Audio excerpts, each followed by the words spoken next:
Hello, this is my presentation for the theories of intelligence, and I chose to speak about Alfred Bennett. So first, what we want to do is define what intelligence is as it relates to psychology. Bennett defined it as the capacity to find and maintain a definite direction or purpose, or to make necessary adaptations. That is, strategy adjustments to achieve that purpose and to engage in self criticism so that necessary adjustments and strategy can be made. And that was found in our book by authors Kaplan and Sakuzo. And I also chose to add in here how psychologists define intelligence. And they define intelligence by the ability to learn, the ability to recognize problems, the ability to solve problems. Okay? So, Alfred Bennett. Who is Alfred Bennett? Alfred Bennett was basically a psychologist, and he basically invented the IQ test. Alfred Bennett, he was the first to develop the very first intelligence test, and he developed it in order to help the French government identify school children who needed extra academic assistance.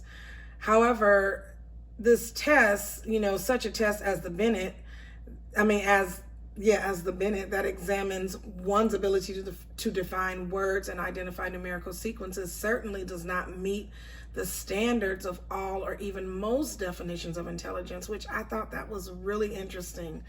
That although this, he created this and invented this intelligence test, or these intelligence tests,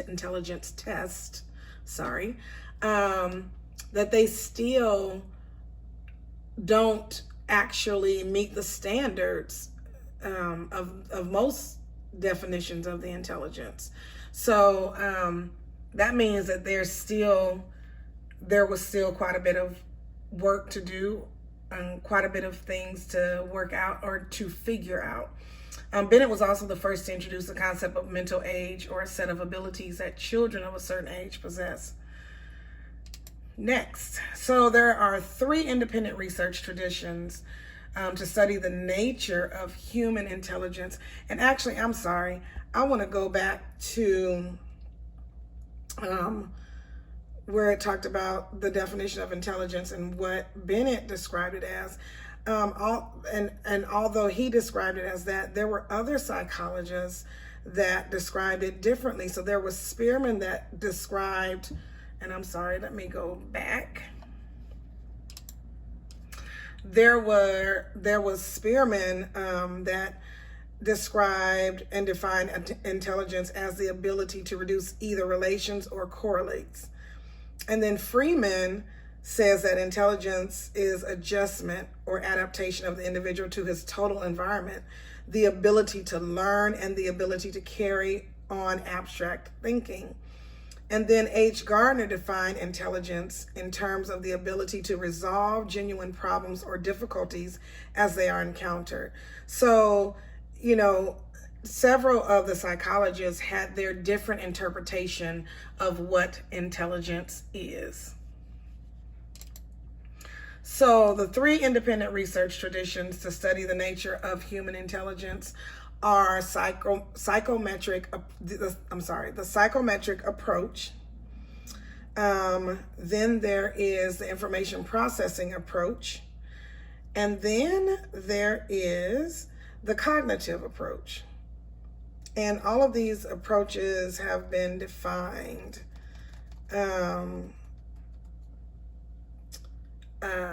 psychometric approach is actually the oldest approach. That Bennett's approach is based heavily on and examines the elemental structure of a test. So this psychometric is the oldest approach that is a part of the traditions that are used to study the nature of human intelligence. And then there's information processing, which is, it examines the processes that underlie how we learn and solve problems. And then there's a cognitive approach that focuses on how humans adapt to real world demands. I'm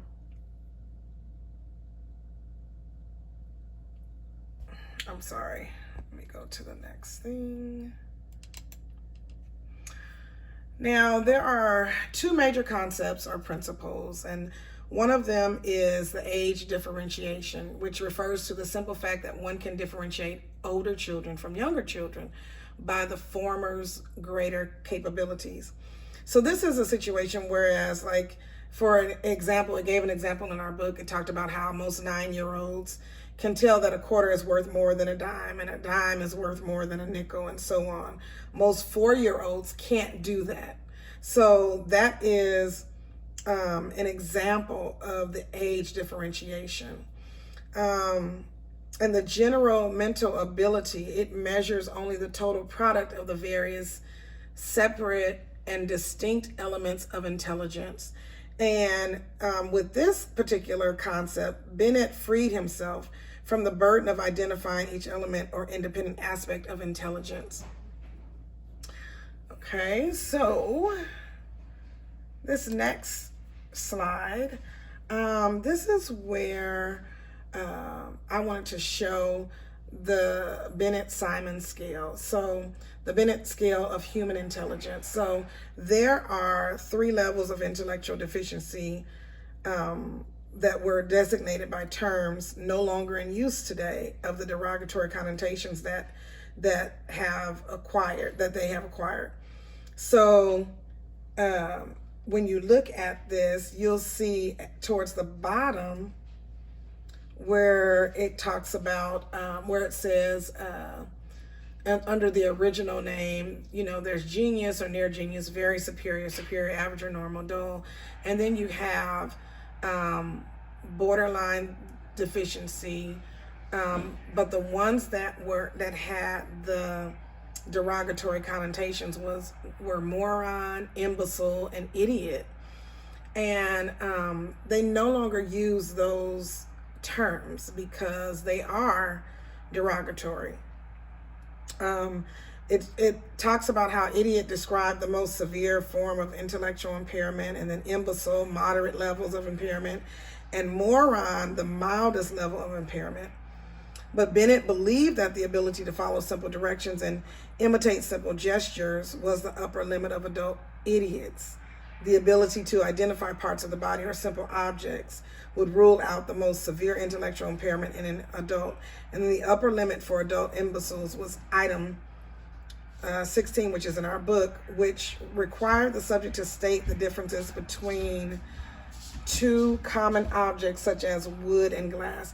So we can see that things have definitely changed in how they measure and the terms that they use. I think that's super important, the terms that are being used. So then we go to, there was another scale, and that was the 1916 Stanford Intelligence Scale. And this particular scale, the principles of age differentiation, general mental ability, and the age scale were retained. So these were things that were kept. The mental age concept was also retained. And these things were utilized to basically develop the 1960 Stanford Binet Intelligence Scale. So it was developed under the direction of L.M. Terman. He relied heavily on Binet's earlier work, which was the principles of age differentiation and general mental ability. And then in the 1916 revision increased the size of the standardization sample.